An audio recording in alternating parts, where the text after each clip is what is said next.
요즘 들어서 걷기 열풍입니다. 만보 걷기가 유행하더니 요즘은 맨발로 걷는 분들이 많아졌습니다.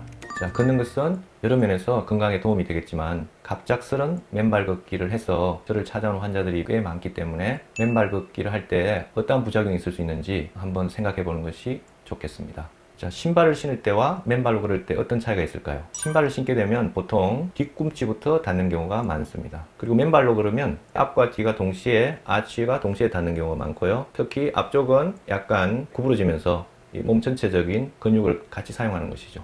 그런데 문제는 평소에 신발을 계속 신고 있다가 어느 날 갑자기 맨발로 걷게 되면 발에 문제가 생기는 사람이 있다는 것입니다. 그래서 처음부터 맨발 걷기를 30분 이상 하실 분들은 반드시 주치의와 상의하는 것이 좋습니다. 왜 그러냐 하면 발뿐만 아니라 무릎, 허리, 목, 어깨, 턱관절까지 전체적인데 맨발 걷는 것은 영향을 미칠 수 있기 때문이죠. 우리가 발가락 사이사이에 신경들이 있고 거기에 여러 가지 근육들이 있는데요.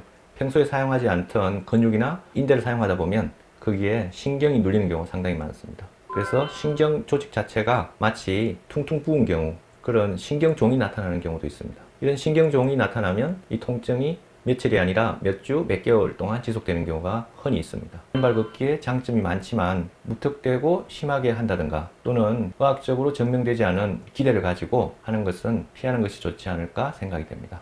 맨발 걷기든 그냥 걷기든 자기한테 맞는 거리가 있는데 처음부터 너무 욕심을 내서 1시간, 2시간 이렇게 걷는 것은 상당히 무리가 갈 수 있습니다. 30분 동안 맨발 걷기를 한 후에 통증이 계속 지속이 된다. 또는 그 사람이 다음날까지도 통증이 발바닥에 통증이 지속되거나 허리나 무릎에 통증이 온다면 이 사람한테는 지금 이 운동이나 또 이 운동량이 맞지 않는 것입니다.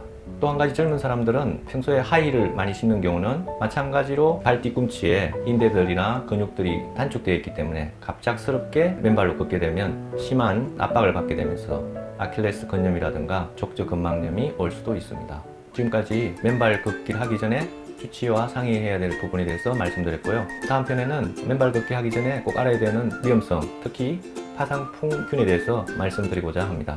지금까지 통증 인사이더 안영우였습니다.